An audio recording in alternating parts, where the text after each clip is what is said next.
मूल प्रश्न आज यही है कि जिस राज्य की मुख्यमंत्री महिला है वहां पर बार बार महिलाओं के साथ इस प्रकार की अव्यवस्थित शासन क्यों मिल रहा है और इस प्रकार के जघन्य अपराध क्यों हो रहे हैं।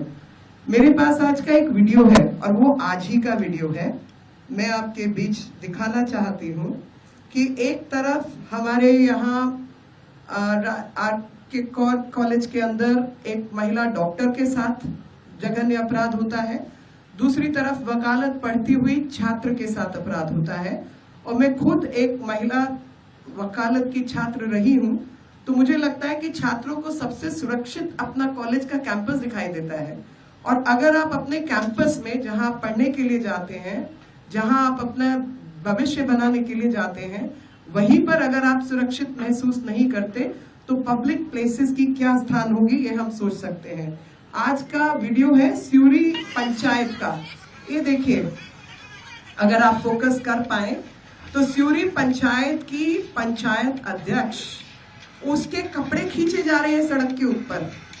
आप बंगाल की अस्मिता को नग्न कर रहे हैं। इस प्रकार की अभद्र चीजें अगर बंगाल के अंदर हो रही हैं तो बंगाल की अस्मिता कहाँ गई? आज मैं ये प्रश्न पूछना चाहती हूँ। आज मैं ये प्रश्न पूछना चाहती हूँ कि लगातार एक ऐसा स्त्री प्रधान प्रदेश जहां पर दुर्गा जी की पूजा की जाती है, जिसको स्त्री क्षेत्र, देवी क्षेत्र के नाम से जाना जाता है, वहां पर महिलाओं के साथ बढ़ती हुई आपराधिक घटनाओं के प्रति यहाँ का शासन कुछ करने वाला है या कि नहीं करने वाला है। आज पुलिस कमिश्नर से बातचीत के दौरान हमने कहा कि हम विरोधी पक्ष नहीं बल्कि जनता के पक्षधर हैं। हम जनता के बेहतरी और बेहतर शासन की कामना करते हैं। हम चाहते हैं कि यहाँ की व्यवस्था एकत्र होकर एक कोई ऐसा पोर्टल बनाए जहां पर रोज समीक्षा हो, महिलाओं के विरुद्ध जितने भी उनके अधिकारों का आक्षेप हो रहा है, ऐसे में उनके विरुद्ध जो भी अपराध हो रहे हैं उस पर तुरंत कार्रवाई की जाए। क्या यहाँ का प्रशासन ये करेगा? क्या यहाँ का प्रशासन ये निश्चित करेगा कि आकर कॉलेज की तरीके से जिस प्रकार उन लोगों को छोड़ दिया गया था एक लाइफ इम्प्रिजन के माध्यम से, इस केस के अंदर इन्वेस्टिगेशन ठीक होगी और जिन अपराधियों ने इस प्रकार का अपराध किया है उनके खिलाफ दंड सख्त से सख्त और लाइफ इम्प्रिजनमेंट नहीं बल्कि डेथ पेनल्टी नियुक्त होगी। क्योंकि ये गैंगरेप का मामला है, ये एक ऐसा मामला है जिसमें वेंजेंस दिखाई देती है, जिसमें दिखाई देता है कि उस षड्यंत्र के द्वारा इन्होंने उसको वीडियोग्राफ भी किया ताकि जिंदगी भर उस लड़की को मोलेस्ट कर सके, उसको ब्लैकमेल कर सके, उसको शर्मिंदा कर सके।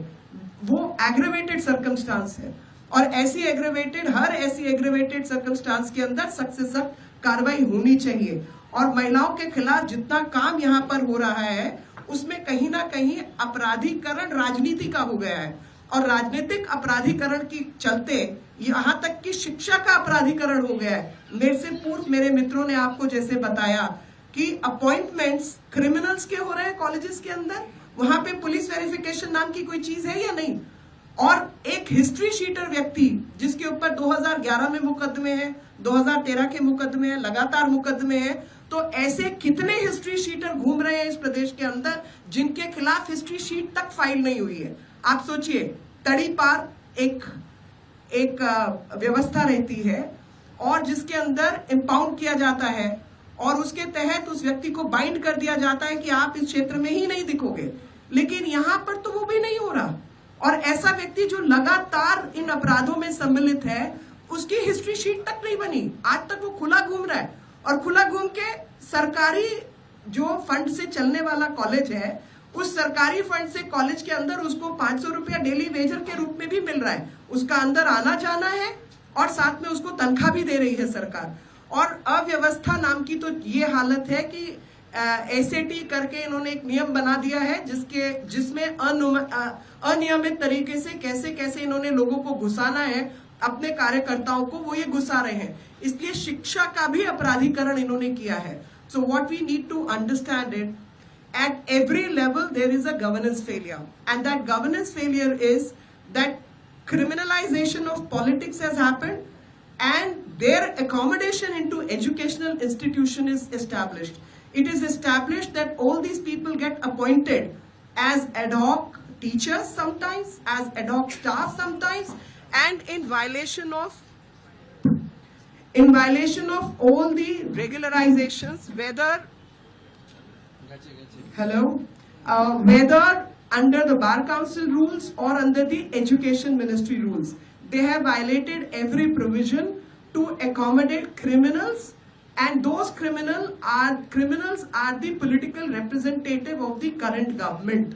That is where the problem lies, and it is under these circumstances there is a complete governance failure on the part of the state government, and that is happening under a female chief minister, which is something I am questioning, and I'm sure rest of the public is questioning the same, that how come women are insecure when a woman chief minister is leading the governance structure. At every level there is failure, and we have seen it in the past that the criminals are not getting punished, and people who are criminals are getting appointed into the educational institutions. And I'm sure it is with every professional college.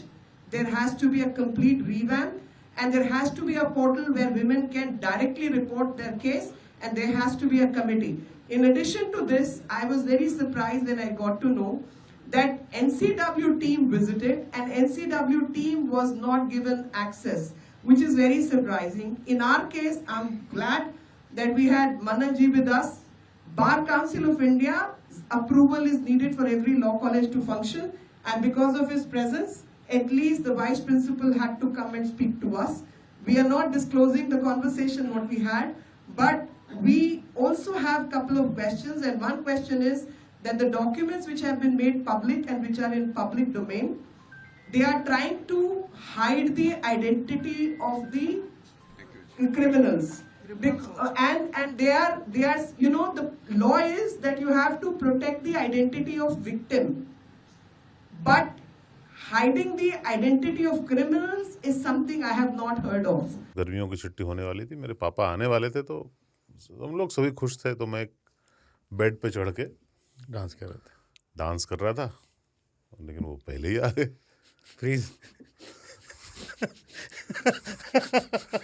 तो मैं उस समय तो continue नहीं कर सकता था, तो फ्रीज फ्रेम टाइप का हो गया। कसम पैदा कर